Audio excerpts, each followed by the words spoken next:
Hi guys, I'm Jesse with Canine Perspective, and I'm joined again by Miss Matilda here.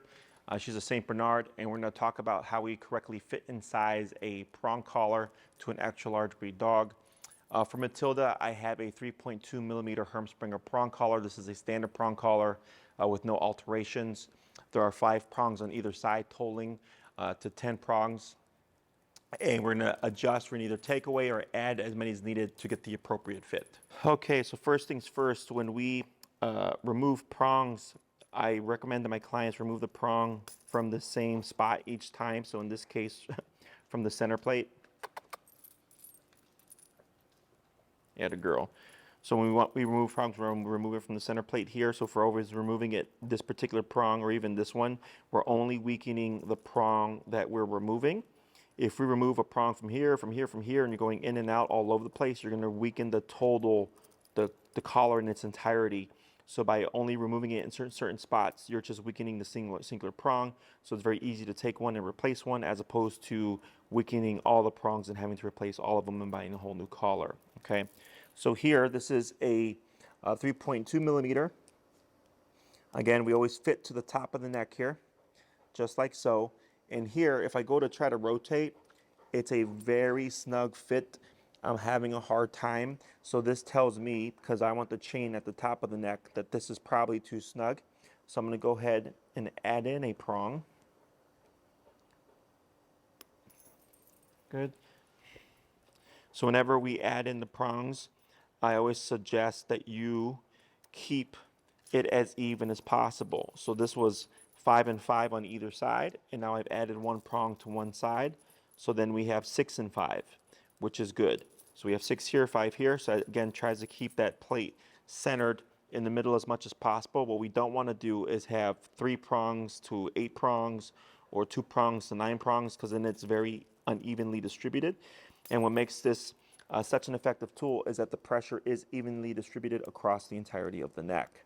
So now, when I put it on, if I go to rotate, much more easier. It's not stuck, okay? So I just added that one prong. Again, we want it at the very top of the neck here with the live ring on top. So this is what your leash would clip to. We don't want to clip it to the dead ring, which is that circular one. We always clip to this one here. Your prong collar, when fitted correctly, should stay at the top of the neck. You're going to get some slidage. It happens. That just comes with good handling skills. But the collar should not sit so loose that it can just slide down the neck, or it hangs down and it looks like a necklace, okay? It's supposed to be placed all the way up top, just behind that jaw there, okay? When you have the collar fixed up this high, this gives you the most leverage. This gives you the most control over the dog. When the prong collar slides down, if the dog tries to pull or anything, they're going to pull right through the prong collar, because at the base there's more muscle, it's thicker. This is also where their center of strength is, because they can push forward with their chest. Whereas here, if I pull up, I'm controlling the head. And if you control the head, you of course control the body, okay? So Matilda here is an extra large dog with a short to medium coat. Is on a 3.2 millimeter with an additional prong added. So she's got 5 and 6.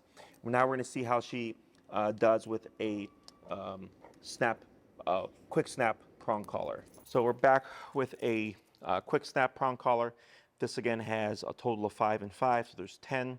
But the thing about quick snaps is that because it's got the quick snap buckle here in the middle, it does add a little bit of length. So we're going to see how does this fit her as is and unaltered.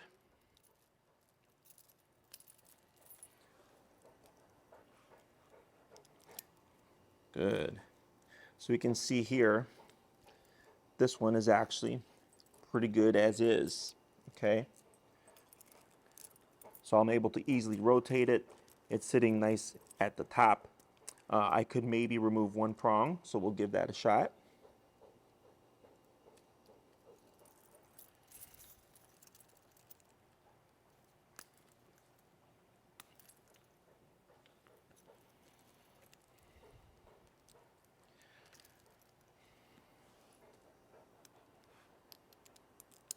Okay, so here we're at 9 prongs. I can still rotate a little bit more snug, not too difficult, so I think this is actually okay. Okay, very good. So we want to make sure that we can still constrict and that the chain can release to its full capacity. So even if I pull against it, there's no extra chain sitting there that's getting caught up in tension because it's too tight. It can get the bite and then of course the release, but at the same time still be able to rotate it, okay? So personal preference, I think this is fine. However, if you're wanting an easier turn, we can add one more prong and keep it to the actual standard fit of 5 and 5 prongs for a total of 10. Here I remove 1 for a total of 9, 4 on one side, 5 on the other side. So I'm just with Canine Perspective, and that's how we'd go about fitting an extra large breed dog like Matilda with a Herm Sprenger 3.2 millimeter prong collar.